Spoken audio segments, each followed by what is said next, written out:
పలు సమస్యలకు ఒకటే పరిష్కారం జగనన్న సురక్ష కార్యక్రమమని నెల్లూరు ఎంపీ ఆదల ప్రభాకర్ రెడ్డి తెలిపారు. 17వ డివిజన్లోని ఆకుతోటలో మంగళవారం జరిగిన జగనన్న సురక్ష కార్యక్రమంలో పాల్గొన్నారు. అనంతరం అర్హులైన లబ్ధిదారులందరికీ సర్టిఫికేట్లు అందజేశారు. ఈ సందర్భంగా ఆదల మాట్లాడుతూ గడప గడపకు మన ప్రభుత్వం కార్యక్రమంలో పాల్గొన్నప్పుడు 5% మంది తమకు పథకాలు రాలేదని చెబుతున్నారని పేర్కొన్నారు. దానికి పరిష్కారంగా జగనన్న సురక్ష పథకాన్ని సీఎం జగన్మోహన్ రెడ్డి ప్రవేశపెట్టారని తెలిపారు. అందరికీ ఇదొక సదవకాశమని అభిప్రాయపడ్డారు. వాలంటీర్లు, సచివాలయ సిబ్బంది చక్కగా పనిచేస్తున్నారని కితాబిచ్చారు.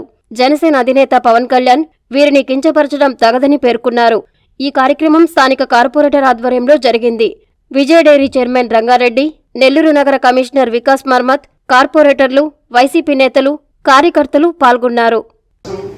ఏదైనా మార్పులు చేర్పులు రేషన్ కార్డులో కానీ, ఆధార్ కార్డులో కానీ, ఇంకా ఏదైనా తక్కువనే కానీ అన్నీ కూడా అప్లై చేసుకునే దానికి కూడా ఇది ఒక మంచి సదవకాశం అని కూడా మీ అందరికి కూడా తెలియజేసుకుంటూ, ఈరోజు మన ఈ సచివాలయ వ్యవస్థ ఎంత చక్కగా పనిచేస్తుందంటే భారతదేశంలోనే మిగతా రాష్ట్రాల వాళ్ళు ఈ వ్యవస్థల్ని మన దగ్గర కూడా పెట్టుకోవాలనే పరిస్థితి ఈరోజు వచ్చింది.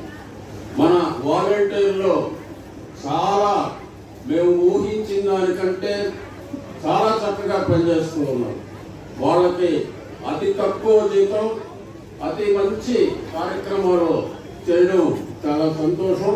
అటువంటి వాలంటీర్లనే మొన్న పవన్ కళ్యాణ్ గారు చాలా కించపరుస్తూ మాట్లాడటం ఇది సమంజసం కాదని ఒక నాయకులు వేదికలపై నుంచి మాట్లాడేటప్పుడు ఎవరు మనస్సును కూడా గాయపరచకూడదు.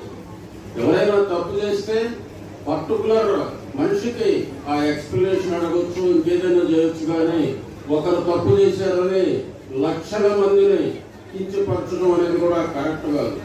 తప్పనేది ఎక్కడన్నా ఒకటే అలా జరుగుతాయి. కానీ లక్షల సంఖ్యలో ఉన్న మన వాలంటీర్లని అందరినీ కూడా ఒకే ఘాటిన మాట్లాడటం ఆ పెద్ద మనిషికి తగదని కూడా నేను ఈ సందర్భంగా తెలియజేసుకుంటూ, నేను మనస్ఫూర్తిగా మన వాలంటీర్లు కానీ, సచివాలయ స్టాఫ్లు కానీ అభినందిస్తూ, మీరు ఇంకా చక్కగా పనిచేసి జగన్మోహన్ రెడ్డి గారు మీ మీద పెట్టుకున్న నమ్మకాన్ని మీరు మరింతగా దాన్ని పూర్తి చేసి వారికి మేలు జరిగేలా, మీకు మేలు జరిగేలా ఈ కార్యక్రమాలు నిర్వహించాలని కోరుకుంటూ, ఈ సర్టిఫికేట్ల కోసం వచ్చిన వాళ్ళందరికీ కూడా సాయంకాలం వరకు ఉండి ఈ సర్టిఫికేట్లన్నీ కూడా తీసుకొని పోవాల్సిందిగా కోరుకుంటూ సెలవు తీసుకుంటున్నాం.